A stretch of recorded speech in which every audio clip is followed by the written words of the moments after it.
Hi guys, welcome back. Well, it's going to be pretty noisy, unfortunately. The subject that I've chosen is a lovely church, which is my local church, and I was born and brought up knowing this church, and my mother and myself were choir singers here.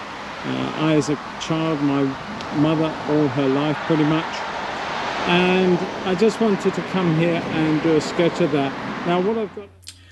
Hi everybody, welcome back to the studio. And what went wrong with that lovely afternoon out painting the local church? Well, I've got to say several things went very wrong for me. I did the whole painting and I will show you at the end of this video how that turned out.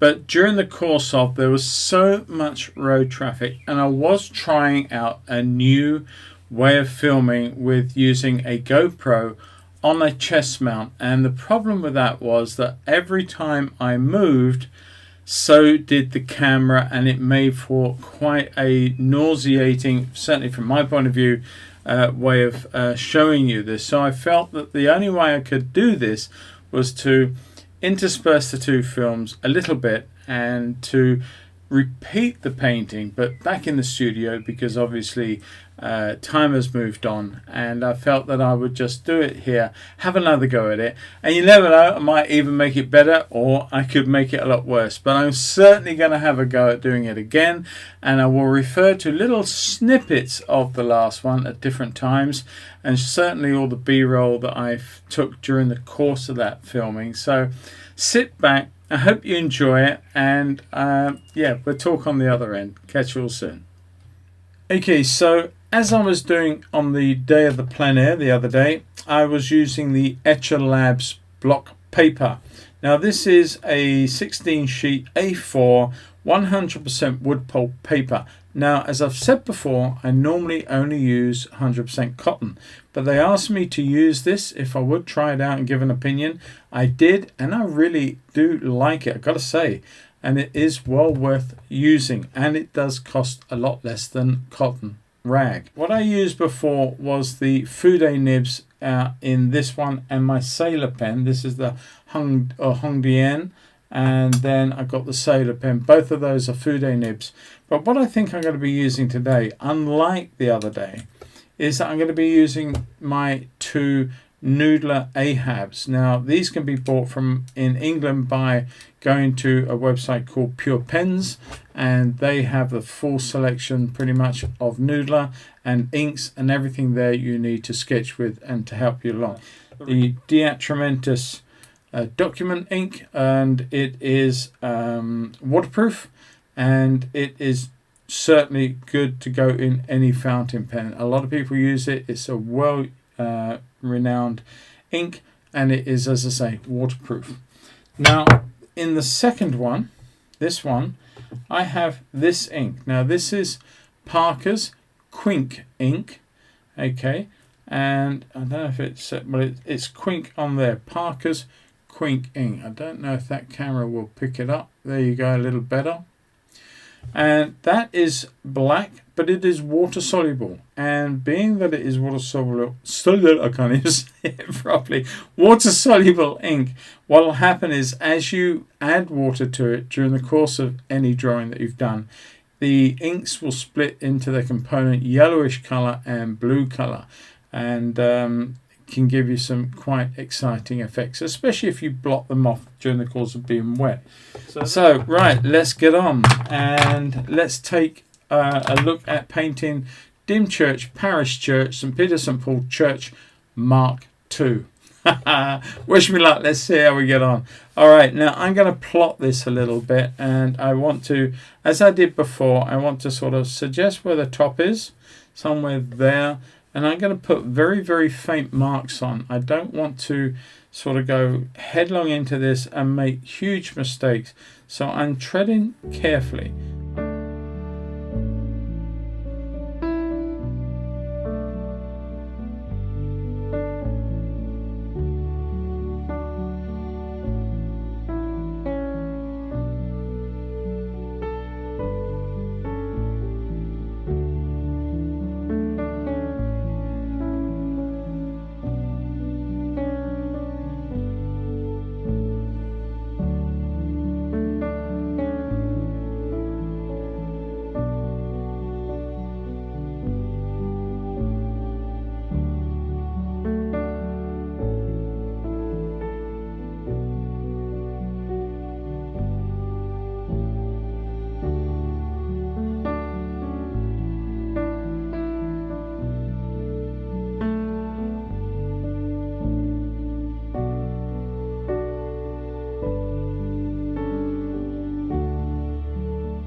So what I'm going to do now is I'm first and foremost going to go in with the permanent ink, the waterproof ink, and I'm now going to start inking up this whole drawing. What I would tend to suggest is not a bad idea, and if you bear with me for a second, I'm just going to do that. I'm just going to take off some of this graphite, just lighten the tones where some of my drawing got a little heavy. Alright, let's get back to the plot. Let's start the inking up. Now what I want to do is I might go a little quiet when I'm doing this. I want to concentrate a little bit on what I'm doing. I just want to make the drawing itself, I want to make it quite scratchy. I find sometimes that this sort of ink pen where you've got a very fine line will give you quite scratchy lines.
So where else do I want to go? Well, I'm going to put this pen down now.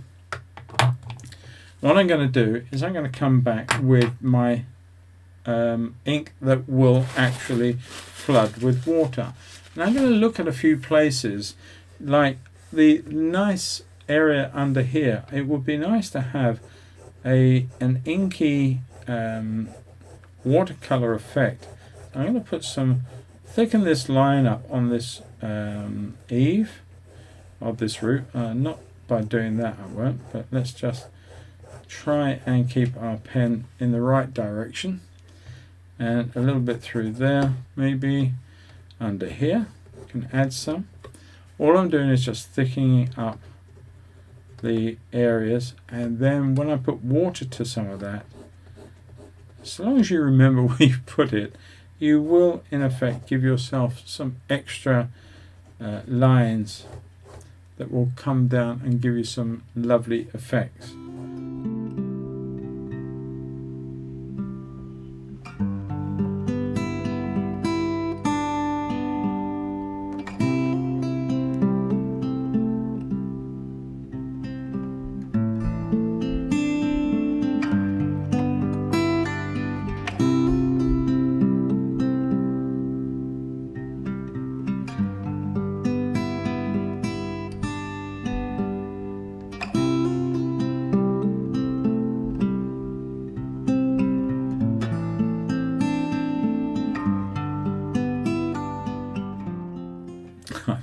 I'm stopping for a second. I'll tell you that story that I keep meaning to tell you.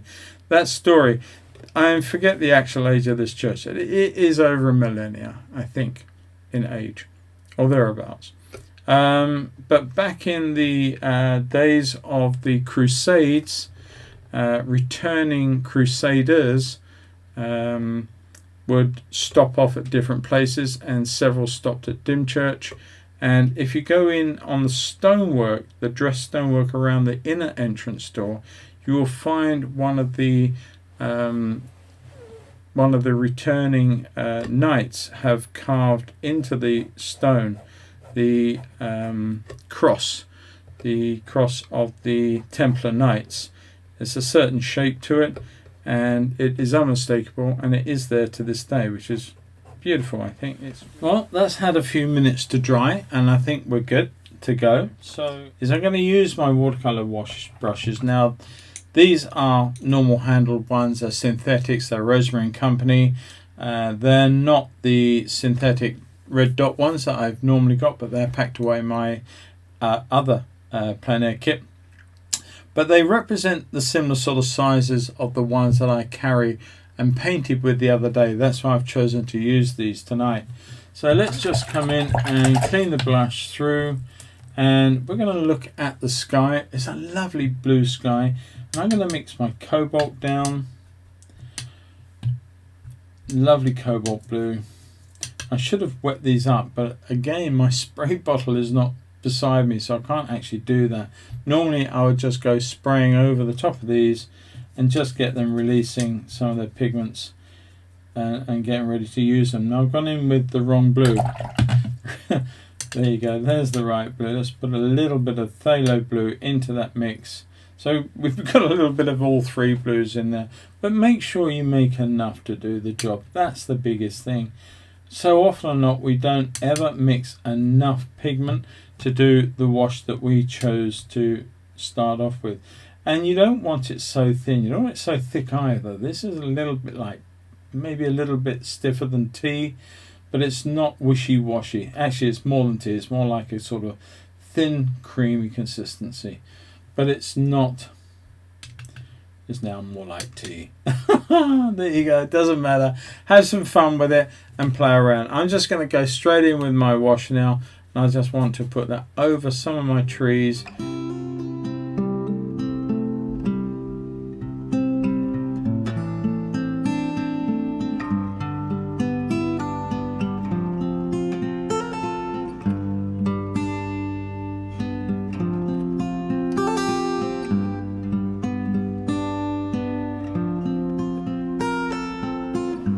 I'm going to come in and make a sort of acidic green, a very pale lightish green, something like that, using the sky colour and some aureolin.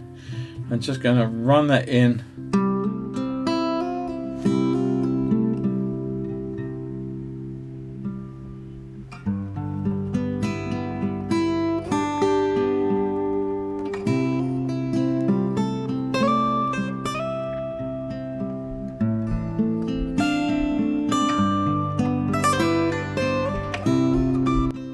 That's what I was using the other day. It's what I felt was the one to use. I'm going to come in with a yellow ochre mix.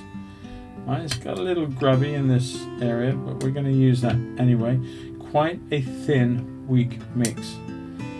Okay, that's all you want. You don't want too much pigment.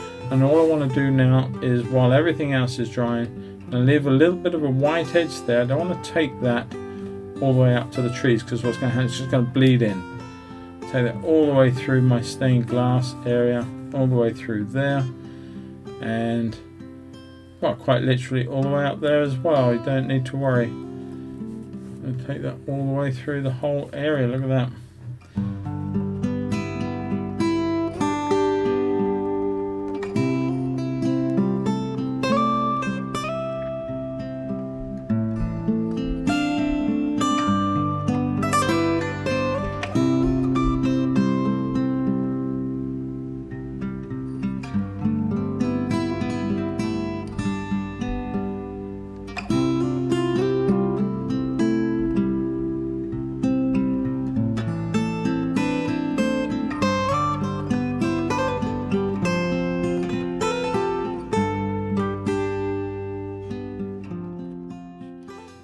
Variations, mainly cool colours, violet, ultramarine violet like that, and blue colours and stony lovely beigey colours like the yellow ochre through here.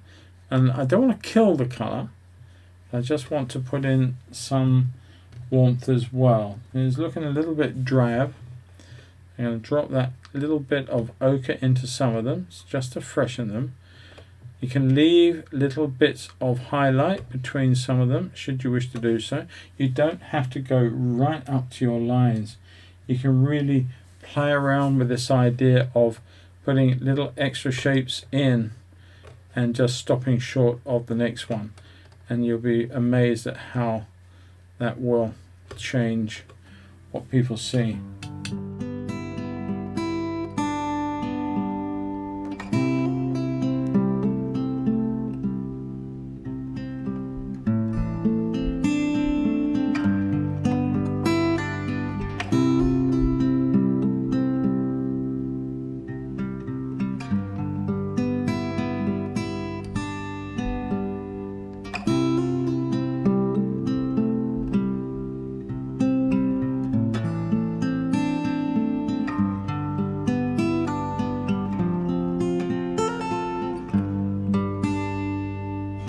I'm going to put that same sort of colour there into there, and slightly darker red into the roof eaves. But I think this is all dry, that I can actually work on this area now.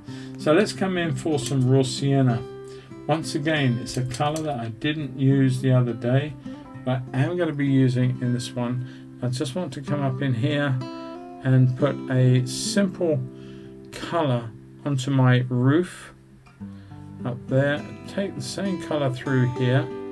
Now it is quite a light colour, but when you put it against the sky and everything else, it suddenly becomes quite a dark colour. So I'm going to come in, I want to make in some violet.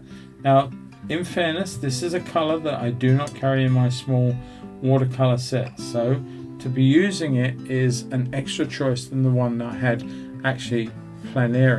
But I like it and I'm going to use it, so there you go.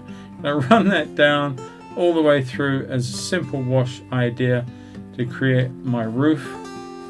But before it dries, I do want to actually come in and add a few more extra pigments. I'm going to come in with a little bit of Payne's, I think this is Indigo. I nearly said Payne's Grey because that's up there. And I'm just going to drop in a little bit of Indigo to some of these areas, just to sort of create the idea that there are stains, dark areas on my roof overall. What I'm going to do now is I'm going to come in with a mix of some burnt sienna, a little stronger, like that, make a fair bit, and let's run that through here for the area of this roof.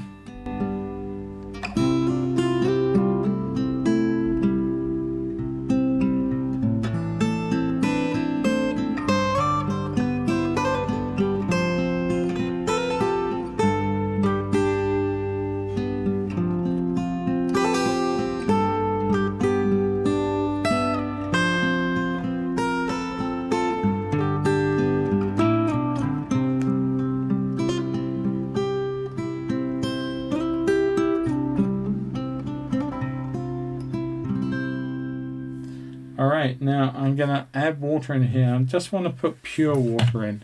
I'm just going to literally show you what the idea was behind that ink, and I don't think I used the right. I think both those pens are quite literally using the wrong ink for soluble. So while that is wet, this could be quite interesting too. I'm going to wet the door down here, wet that over there. Now you watch what this ink does. This is the soluble ink, and you can see how it sort of just almost bleeds everywhere. Look at that. There's a very, very soft bleeding mark dark through there, like that. Okay, I'm going to leave that like that, and what I might just do is touch it, because I know that this ink is water soluble. It will come down there with a stain, picking up some here, and it will stain, and it will bleed and move. And while I've got that one, I'm going to add in just a little bit of yellow, just to warm that up as the dress stone in the porchway there, quite like that. I'm going to come in with some red and a little bit of raw sienna. And I'm going to come in with the look of this tower. Now this area here is going to be a little warmer than the one in front. Put that in there. So the one in front is going to be a little hotter, and I'm going to put in a slightly different colour. Should have waited, to be fair, but I haven't done. So what I'm going to do now is drop a little darkness, a little bluer colour just into this red here, and let them two colours mould together, as it were, and create a shadow side. So we've got basically what we've done is we know the local colour of both of these tile surfaces is basically a red colour. But by lightening the red here where it's in the sun and darkening it here, and then even adding and going as far as putting some cool colour in there, we're still suggesting the red coming through the blue cool colour. And we can get away with that look. Alright.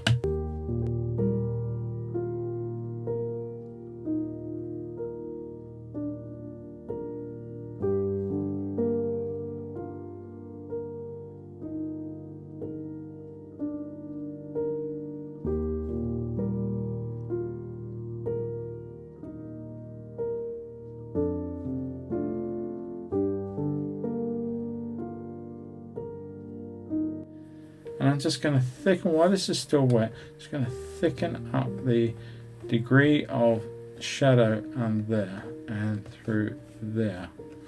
Okay, that works. So everything is pretty much done. What I'm going to come in very quickly and do is put some darker marks to some of our edges.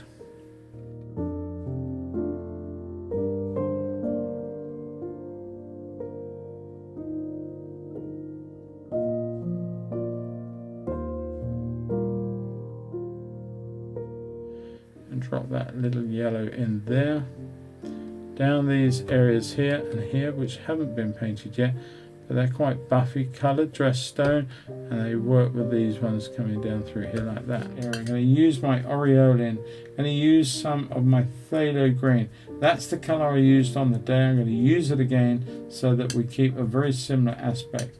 I come in though with a little bit of Ultramarine Violet. I'm going to kill that green back a little bit, make it a little darker, and look to some of my shadowy colours in my green in the trees.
I think that's good enough. We've got a lovely set of trees behind now, and I'm happy at that.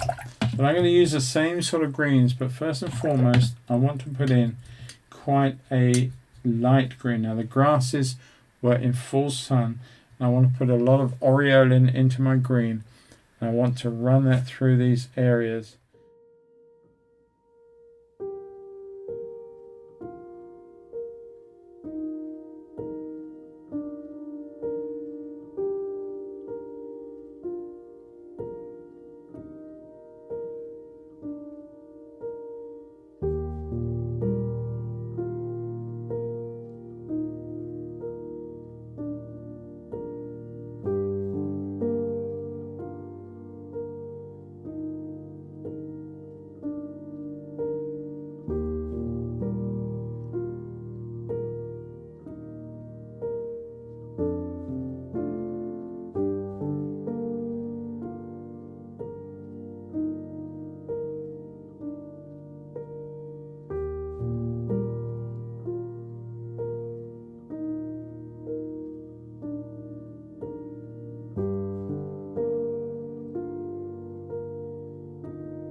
Like I said, we can mix around with our violet colour until we get where we want it to be.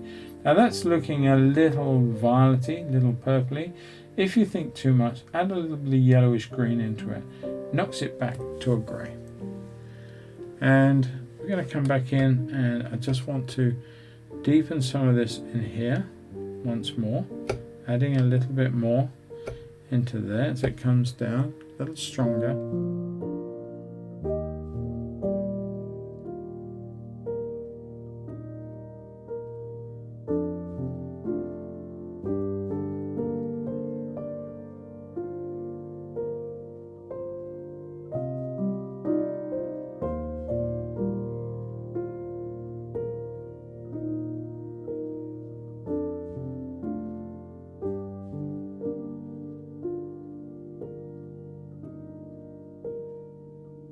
Alright, so done deal. We have done another ink and wash.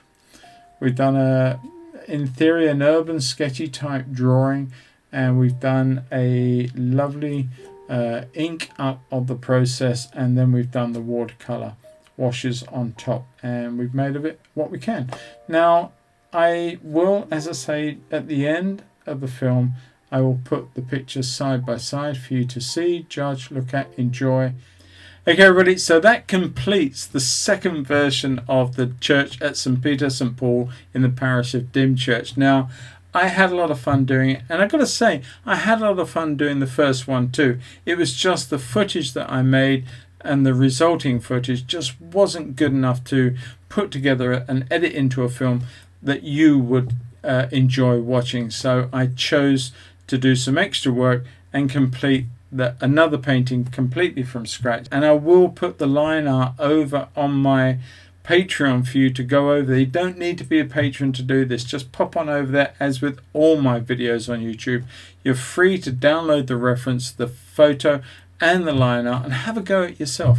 And if you are doing that and you finish up doing something, put it on our put it on my Painting with Paul Apps page over on Facebook. You're welcome to do that and get involved with that group. It's growing quite nicely, and it's a lovely place to showcase the work you create from my tutorials. And while you're over on the Patreon, there is so much. There's over 150 odd videos there, full length, fully narrated, so much for you to get your teeth into and enjoy. There's even an oil tier if you're an oil painter too, and there's also one that actually gives you all of the content, oil and watercolor together. So yeah, there's not a lot that I've missed off, so take a look at it, and I'd love to welcome you guys as my latest patron. It would be awesome that if you are watching this and you're not a subscriber, hit the subscribe button, hit the bell icon and the notifications, add comments, like, all these things. It really does help the channel grow, and I really would appreciate that. Take care, everybody. Wherever you are, stay safe. Have lots of fun painting and creating. Have fun doing it. Take care. Bye-bye. And then I am going to sketch this painting. I'm going to talk during the course of it, but if that traffic noise when I look back at the footage later is just too much, then I will just do the edit silently and do a little voiceover, which I think may well be the case. But I do love this subject. Alright, so now then, let's look at the apex of our entrance porch. Now, I think it starts about there, I want to say. Quite shallow. Even at doing plein air, you know, there's nothing stopping you looking up, putting your pencil on the angle of whatever it is you're drawing, and then just transferring that down carefully to your page. I hope that helps. But anyway, there we are. So, alright.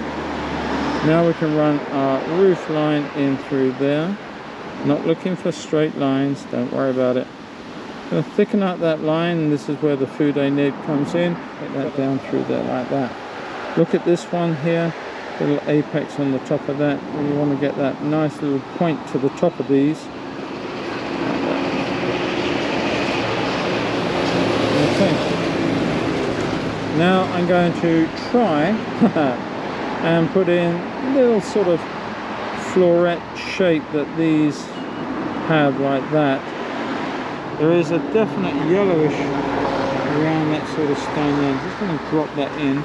That will dry back lighter, I hope, I really do. And they just highlight our gravestones right back there. We're going to bring some of these up now, and we're going to just tap in, literally tap. Drag across, but then it just lightens itself up all of a sudden.